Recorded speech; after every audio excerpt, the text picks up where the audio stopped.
عليكم ورحمة الله وبركاته. الشمع أركفون والرفضة كبجمتوتا إلوتو أكم جرت فياكي سني بكم جرتني تناجين ربي سنبراه جراتنا إذا أكم بكم إلوتو برسكم يوجاركا بفعدتي وكم بفبريداتي كبدي فينجرا أنا ولين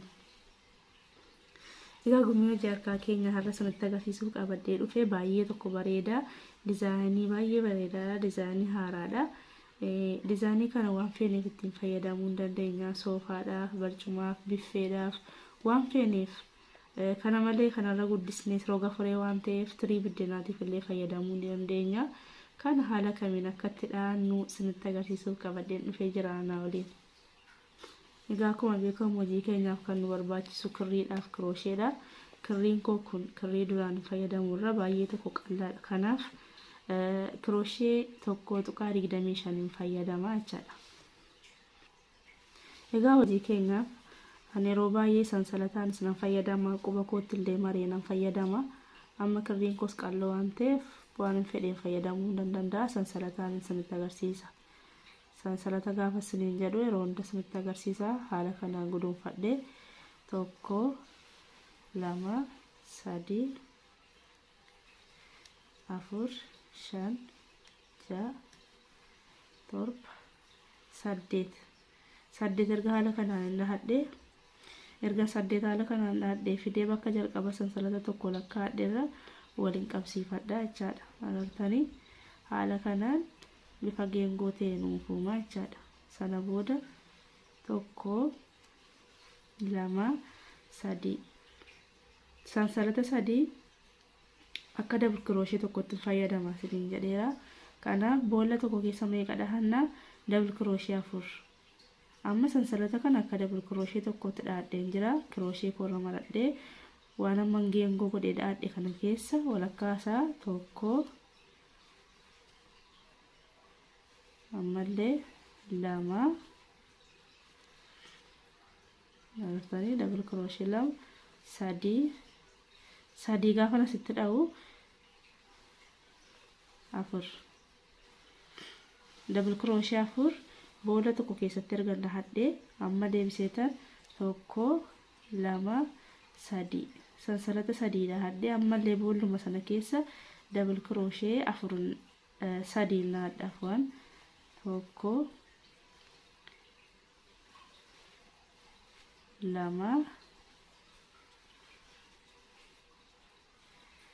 3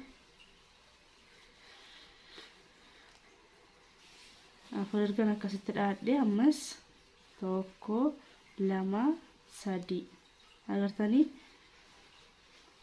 dabal kiroshee 3 dhahadhee sirriitti mul'ata yaada. Dabal kiroshee 3 dhahadhee sansalata 3 ol dha'a. Sana booda ammas boolluma sana keessa dabal kiroshee 4 dhahadha jechaadha. Sansalanni 3 kun dabal kiroshee 4 dhaanni sana gidduutti qooda nuufuma jechaadha. Haala kanaan 4 dhaadheen jira jechuudha. Kan nu barbaachisu walakkaa kanatti 4 jechuudha. Kana jechuun kun kan jalqaba kana sii kana jalqaba sii kana 1 2 3 4 kana dhaannee jechaadha.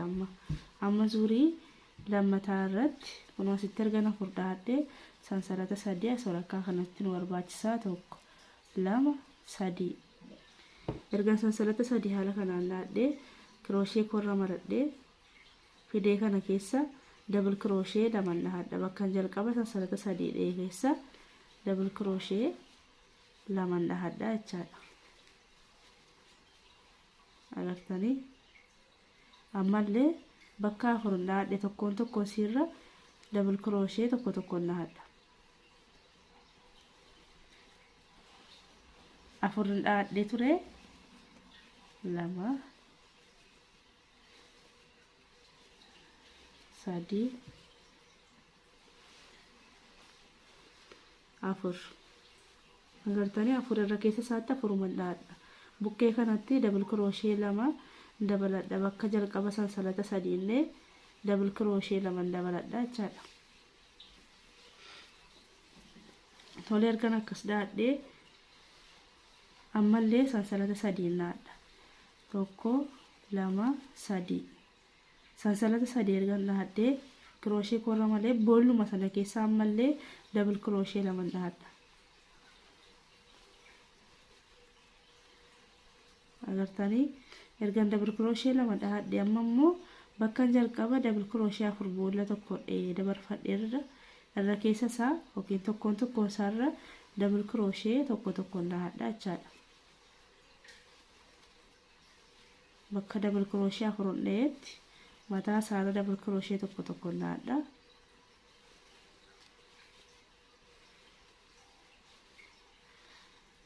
agartanii sana booda ammas bakka double crochet sadii dhahadhe bakka duwwaa kanarra double crochet lama dhahadha.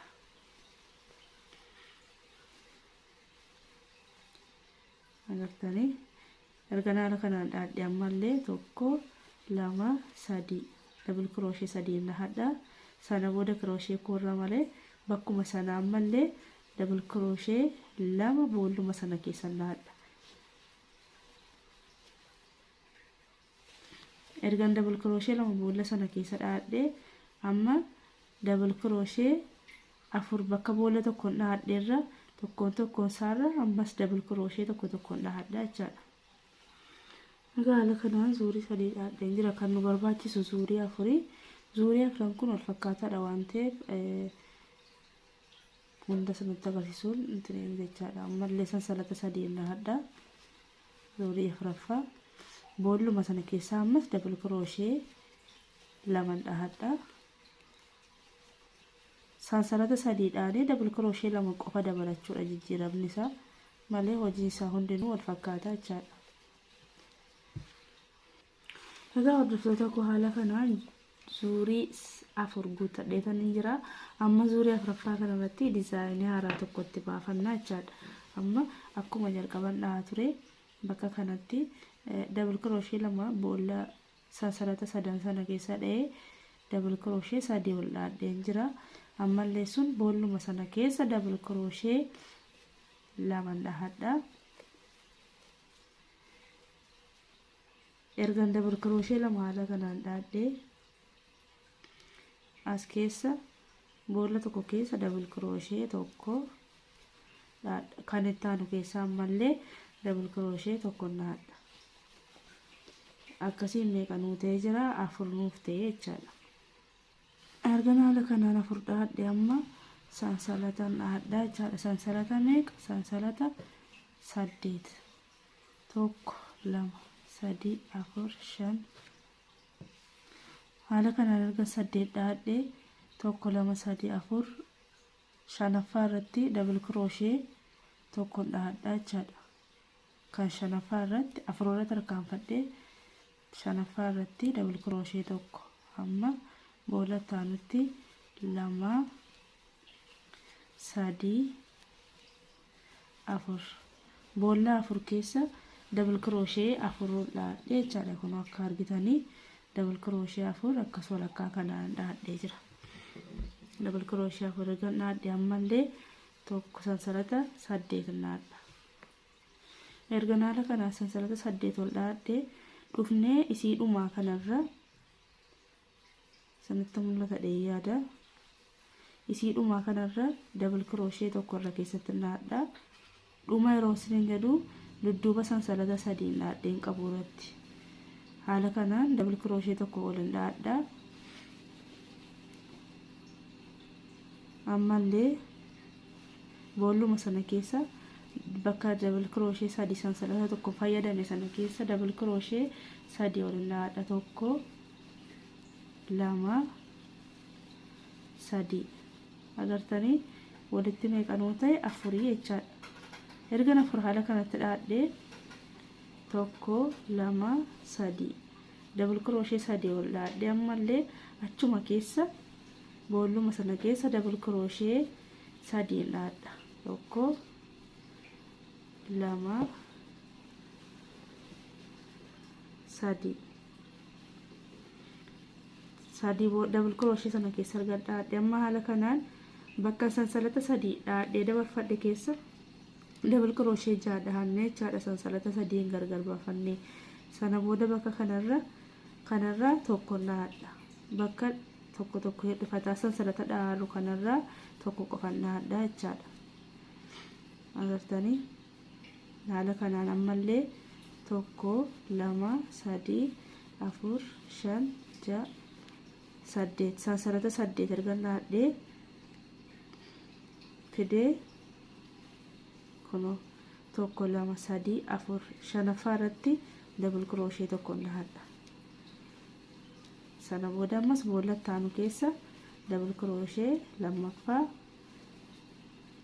3 4 boolla 4 keessa double crochet 4 dhaadha jechaadha. egaa ammallee haala kanaan zuurii amma gaasitti godhadhee jira. amma kan itti aanu asirratti akkuma beekamu boolla kana keessa double crochet 3 sansalata 3 dhaadhee jira. amma sansalata 3 ergan dhaa'ee crochet koora marsee fidee boolluma sana keessa ammallee double crochet 3 dhaadhaa jechaadha. double crochet 3 boolluma sana keessa dhaadha. sana booda bakka kana double crochet 3 tunuufu double crochet 3 kanarra tokko mataa irratti double crochet tokko dhahaa jechaadha. agartanii amma dizaayinii haaraa uummachuutti jirra. erga nangasdhee amma 1 2 3 4 sansalata 4 fideetan bakka sira jalqaba sansalata 8 sana walakkaasirra 4 lakkaadhee 1 2 3 4 walakkaasii kanarra tokko akkas walitti fidee qabsiifadha ureetan jechaadha gadi qabee achirratti. sana booda 1 2 3 4 ammallee sansalata 4 erga dhaadhee fidee bakka double crochet 4 dhaadhe sanarra tokkoon isaarra mataa isaarra ammallee double crochet 4 dhaadha. kun double crochet 4 xumurama jechaadha. bakki kun inirratusi dabalus hin qabnu hir'isuus hin qabnu. walakkaan kun double crochet 4 ol ba'a jechaadha. sana booda ammallee 1 2 erga sansalata 4 dhaadhee fidee ammas bakka 8 dhaadhee walakkaa isaarra crochet korra tumariin fidee qabsiifadha jechaadha. agartanii ammallee haala kanaan qabsiifataan deema. kana jechuun dizaayinii ishii kana jechaadha. dizaayinii ishii kana dhaataa irraa egaa hordoftoota tokko dizaayinii keenya asiin gaannee jirra. kana jechuun isa kanatti dhaachuutti deemaarra jechaadha. marsaa lammaffaa ishii kana dhaataarra jechaadha. amma asirratti hanga zuurii 4 ta'utti haaluma kanaan ol dhahanna.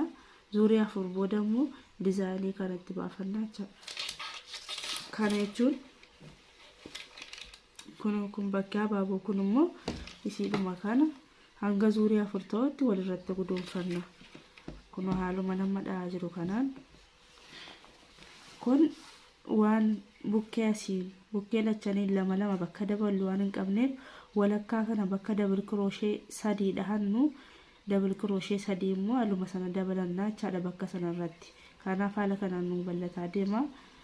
kun amma erga hanga sitti dhaadhee sansalata 1 2 3 4 erga sansalata 4 dhaadhee crochet koora maree fidee bakka jalqaba guduunfadhe kana mataa irratti haala kanaan guduunfadha jechaadha. ammallee agartanii erga haala kanaan guduunfadhe 1 2 3 4 sansalata 4 ammas erga dhaadhee kun double crochet 4 kun oduma baasnii jedheera. bukkee kanaan double crochet tokko achi irra keessa kanaan double crochet tokko double crochet 4 dhaanne kana mataa isaarra tokko double crochet tokko dhahanna jechaadha. sana booda haala kanaan double crochet 4 ta'uu ba'a. ammallee 1 2 3 4 sansalata 4 ergannee crochet koora maree fidee bakka kana keessa akkas walakkaasii waraanadha bakki isiin beekamti. sana booda nan guduunfadha.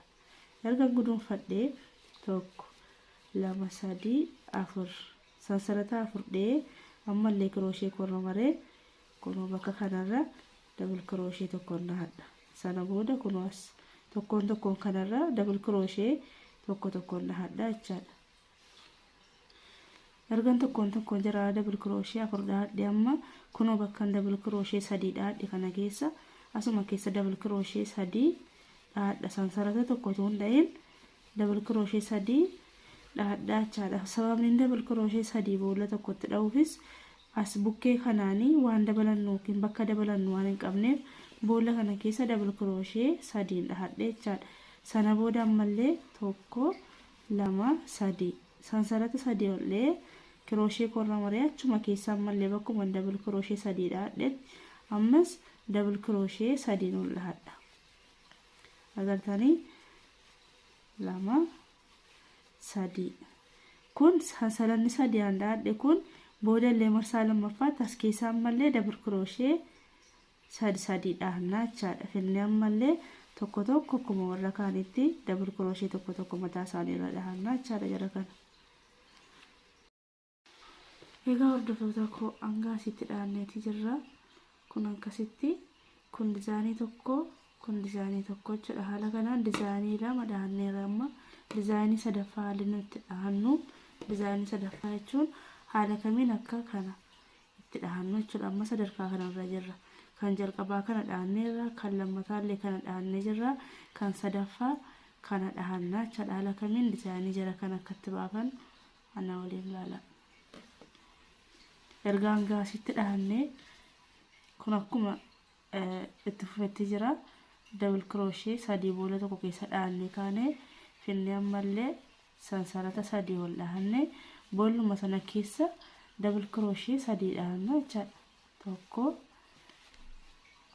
lama sadii erga haala kanaan sadii dhaannee amma boolla kana bakka duwwaa kana irratti boolla kana mukkee double crochet tokko asirratti dhaanna agartanii double crochet sadii boolluma dur jalqaba dhaanne keessa dhaanne kaane double crochet tokko immoo kunoo bakka tokko dhaanne kana keessa irra keessa si kanaatti tokko qofa dhaannaa jechaadha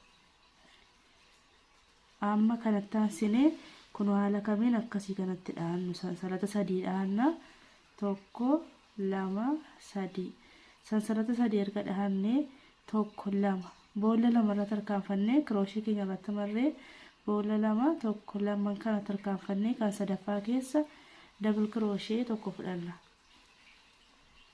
agartanii erga haala kanaan dhaannee ammallee sansalata lama dhaanna erga sansalata lama dhaannee deebisnee amma boolla tokko irra tarkaanfannee tokko kana tarkaanfannee kan lammataa kanarra double crochet tokko dhaanna jechaadha agartanii amma meeqa nuuteera double crochet lama dhaanneerra sana booda ammallee tokko lama sansalata lama erga dhaannee ammallee boolla sii kana tokko irra tarkaanfannee kan lammataa kana keessa double crochet tokko dhaanna sana booda ammas bakka kana keessa boolla taanu keessa double crochet tokko dhaanna ammallee boolla taanu keessa double crochet tokko dhaanna meeqa sadii afurtu nu barbaachisaa jechaadha bakka kana double crochet afur haala kanaan dhahanna agartanii daddummaa asirratti sansalata sadii dhahannee boolla lama irra tarkaanfannee double crochet tokko dhahanna deebisnee kan lammataatti immoo sansalata lama dhahannee boolla tokko keessa tarkaanfannee double crochet tokko dhahanna jechaadha kan lammataa irratti ammallee deebisnee double crochet tokko sansalata lama dhahannee bakka kanarratti boolla sadii keessa double crochet sadii dhahanna jechaadha erga kana dhaanee tokko lama sadii afur shan sansalata jaha dhahannee amma bakka sila dizaayinii kana baafataa irra guutuu isaarra tarkaanfannaa jechaadha tarkaanfannee sitti dhaanna kunis bakka double crochet afur akkas ol dhaannu kana keessa tokkoon siirra mataa siirra double crochet afur dhaanna kana keessa amman dhaannu kun dizaayinii tokko ta'ee xumurreetii jirra dizaayinii lammataa uummachuudhaaf sansalata jaha dhaanee kana guutuu isaarra tarkaanfannee double crochet afur dhaanne kana keessa ammallee double crochet afur boolla sii tokko keessa double crochet afur dhaanna jechaadha sansalanni nu barbaachisu bakka kanarratti haala kanaan double crochet afur dhaanna ammallee 1 2 3 4 5 6 sansalata 6 dhahannee kiroshee keenya irra maranna bakka kanatti ammallee 1 2 3 4 boolla tokko keessa double crochet tokko dhahannee boolla 4 keessa double crochet 4 dhahannaa jechaadha. Sana booda 1 2 3 sansalata 3 dhahannee 1 2 boolla lamarra tarkaanfannee kan sadaffaa irra ammallee double crochet tokko dhahannaa. Sana booda ammas 1 2 sansalata 2 dhahannee boolla tokko irra tarkaanfannee double crochet tokko dhahanna. Haaluma kanatti dhahannee jechaadha. ammallee 1 2 sansalata 2 dhahannee boolla tokko irra tarkaanfannee kan lammataa kana keessa amma meeqa dhahanna boolla 4 keessa double crochet 4 dhahanna. Kan nuti double crochet tokko boolla tokkotti dhahannu 2 duwwaadha jechaadha. Amma asirratti double crochet 4 dhahanna. Inshallah siniif gala hedheetanii yaada. Haala kanaan kana dizaayinii haaraa nuuf ta'a jechaadha. Kana jechuun kun asirratti kana xumurreetii jirra amma kan lammataa kanarra jirra jechaadha. Ababaa tokko dizaayinii tokko fixneerra asirratti kan lammataa kanarra jirra. Asiin immoo dizaayinii kana baafachuutti jirra jechaadha asirratti. Agartanii egaa ammallee asirratti zuurii guuteen jira. Ergaan zuurii guutee ammallee fidee bakka kana double crochet 3 dhaachuun dagannu kun akka jiruun itti fufa waan ta'eef walakkaa kanarratti double crochet 3 dhahanna.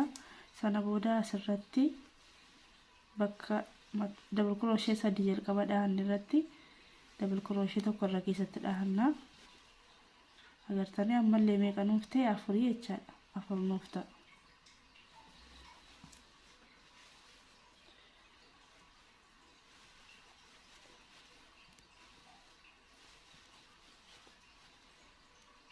erga 4 dhahannee amma 1 2 sansalata 2 dhahannee asuma irratti bakka kana mul'ata double crochet tokko boolla tokko asirratti tarkaanfannee kan lammataa kana keessa double crochet tokko fudhanna jechaadha. Boolla tokko irra tarkaanfannee kan lammataatti double crochet tokko fudhanna. Sana booda 1 2 sansalata 2 erga dhahannee finnee amma bakka jalqaba double crochet tokko dhahanne mataa isii irratti ammallee double crochet tokko dhahanna jechaadha. Ammallee 1 2 sansalata 2 erga dhahannee crochet keenya irra marree ammas double crochet tokko irra keessa isaatti double crochet tokko dhahanna.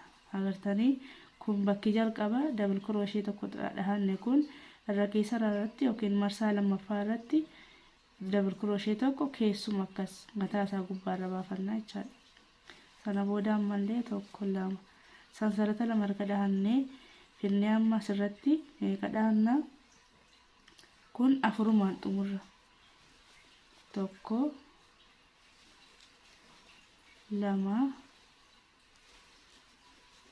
3 4 agartanii kana double crochet 4 ture ammallee mataa isaarra double crochet 4 dhaanaan ni hir'isnus hin dabalus jechaadha. Haaluma kanaan ol ba'anne kunillee dizaayiniin kun ol ba'uun inni jalqabaa kunillee ol ba'a jechaadha. Sana booda ammallee 1 2 3 4 sansalata 4 dhaanee amma bakka jalqaba 8 dhaanee tarkaanfanne irratti walakkaa isaa 1 2 3 4 lakkaannee 4 gidduutti akkasitti dhahannaa jechaadha. Akkuma dizaayinii jalqaba uummanni irra sansalata 8 bakka lamatti qoonnee lakkaannee 4 walakkaa irratti 1 2 3 4 ammallee sansalata 4 erga dhahannee crochet keenya irra marree bakka kana double crochet 4 dhahannee qabna waan ta'eef mataa isaarra yookiin tokkoon isaarra double crochet tokko dhahannaa. Sana booda 4 nuuf ta'a jechaadha. Kun double crochet 4 akkuma jiruun ol ba'a 4 agartanii haala kanaan kun akkuma jiruun 4 wal ba'a. Kunillee akka dizaayinii isa kanaa nuuf ta'a jechuudha. Hanga zuurii 4 goonnetti kun afur nuuf ta'a. Egaa hordoftoota koo gaafa zuurii guuttataa deemu akkasitti nu bareeda. Dizaayinii baay'ee tokko bareedaadha. Isiniif gala jedhee yaada. Amma asirratti zuurii sadaffaa jalqabeera jechaadha. Zuurii sadaffaa jechuun abaaboo dizaayinii sadaffaa. Kun kanaa ol goonti addaan jiru bifuma kanatti dhaanneedha jechuudha. Asirratti tokko tokko kana amma feene dabalanna. Ani anguma nu ga'uudha hanna jechaadha. Asirratti ani tokko lama sadii afur shan zuurii shanin dhaadhee jira. Asirratti immoo zuurii sadiin dhaadhee jira jechaadha. Kun gaafa asiin boolla kana keessa yoomiyyuu double crochet sadii dhaana. Sadii dhaanee kaane sansalata sadii dhaana. Sansalata sadii erga dhaannee ammallee boolluma sana keessa deebisnee double crochet sadii dhaana jechaadha. Sababni isaas asiin tokko tokko dhaana waan taaneef kana keessatti wanti nu dabalachuu qabnu double crochet sadii dhaachuu qabna isiniin jedhaaf waan haaluma kanaan hanga feene guddifachuu dandeenya isiniin jedha. Hanga asitti isinitti agarsiisuun barbaade kana yoo isiniif galuu dide yookiin jecha koo irratti waan dubbadhu irratti isiniif galuu dide yoo jiraate koomentiidhaan natti maalillee irra deebi'ee isinitti agarsiisuuf qophiidha. Dogongoroo qabus illee koomentiidhumaan natti himaa akkan qajeelfadhutti isiniin jedha. Viidiyoon keenya irraa asuma irratti dhaabbata.